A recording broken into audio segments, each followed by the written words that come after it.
Hello friends, आज के session में अपन एबीसी टेस्ट के बारे में पढ़ रहे हैं। एब्सोल्यूट बोन कंडक्शन टेस्ट जिसको बोलते हैं, जो डीफनेस या फिर अलग अलग जो ईयर रिलेटेड जो ये रहते हैं उसमें अपन इसमें परफॉर्म कर लेते हैं।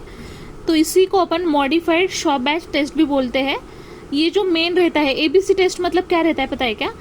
इसमें अपने को एग्जामिनर जो रहता है वो बीसी मतलब बोन कंडक्शन जो है वो परफॉर्म करता है। इससे पता चलता है मतलब वो कंपेयर करता है जो भी एग्जामिनर मतलब अभी डॉक्टर और पेशेंट अगर ऐसे दो लोग हैं तो पेशेंट खुद का मतलब डॉक्टर खुद का भी करेगा और पेशेंट का भी करेगा, दोनों का करके अपन कंपेयर करते हैं बोन कंडक्शन किसका ज्यादा है। वैसे नॉर्मल अपन आगे पढ़ेंगे लेकिन फिर भी मैं बता देती हूँ, जो बोन कंडक्शन रहता है ना वो पेशेंट और नॉर्मल व्यक्ति का अगर करते हैं तो वो बोन कंडक्शन पेशेंट में कम हो जाता है और नॉर्मल व्यक्ति में तो उतना ही रहेगा लेकिन इसमें कम हो जाएगा। तो ये अपन डिटेक्ट करने के लिए सेंसरी जो भी न्यूरल डिफनेस है उसको डिटेक्ट करने के लिए करते हैं। तो यहाँ पे देख सकते हैं आप दिया है aim to compare patient bone conduction with examiner bone conduction provided examiner hearing is normal. इसमें अपन एग्जामिनर ऐसे ले रहे हैं जिसकी हियरिंग जो है बोन कंडक्शन है वो नॉर्मल है, ऐसे पकड़ के ले रहे हैं, ठीक है। And useful for detecting sensory neural loss.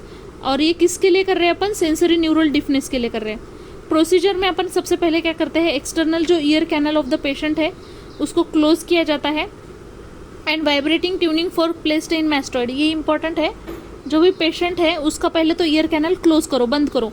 एक वाइब्रेटिंग ट्यूनिंग फोर्क लेना चाहिए और वो क्या करना चाहिए, मैस्टॉइड पे प्लेस करना चाहिए सेम साइड। तो उसमें क्या होगा, जैसे ही वो रखेंगे अपन तो ट्यूनिंग फोर्क की वजह से उसका स्टॉप हियरिंग मतलब वो सुनाई नहीं देगा उसको। एंड जैसे ही वैसी कंडीशन आएगी अपन वो जो मैस्टॉइड था वो मतलब ट्यूनिंग फोर्क है वो कहाँ पे लेके जाएंगे, मैस्टॉइड के वहाँ पे लेके जाएंगे।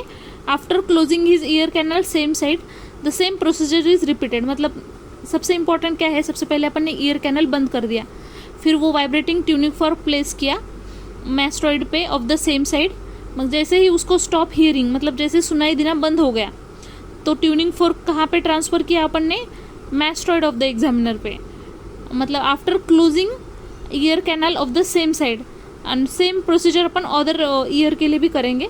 तो सिंपल इसमें क्या है कि अगर कोई पेशेंट नॉर्मल है तो उसमें मतलब डॉक्टर का कर रहे हैं या फिर नॉर्मल इंसान का कर रहे हैं तो उसमें एबीसी जो रहेगा मतलब जो एब्सोल्यूट बोन कंडक्शन रहेगा वो पेशेंट का और एग्जामिनर का इक्वल आएगा। अगर वो पेशेंट को कोई भी प्रॉब्लम नहीं है तो ठीक है इक्वल आएगा।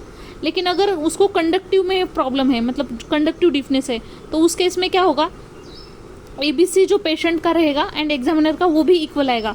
क्योंकि अपन ने स्टार्टिंग में ही क्या दिखा था, एबीसी किसके लिए काम करता है, सेंसरी न्यूरल डिफनेस के लिए, वो कंडक्टिव के लिए नहीं काम करता। तो कंडक्टिव के केस में दोनों के लिए भी इक्वल आएगा। तो सेंसरी न्यूरल में अपन देखेंगे कि जो पेशेंट का रहेगा एबीसी वो कम रहेगा नॉर्मल व्यक्ति से मतलब एग्जामिनर से कम रहेगा। 3 tuning fork test are very simple to perform. ऐसे करके अपन वो ट्यूनिंग फोर्क जो है उसको परफॉर्म करेंगे।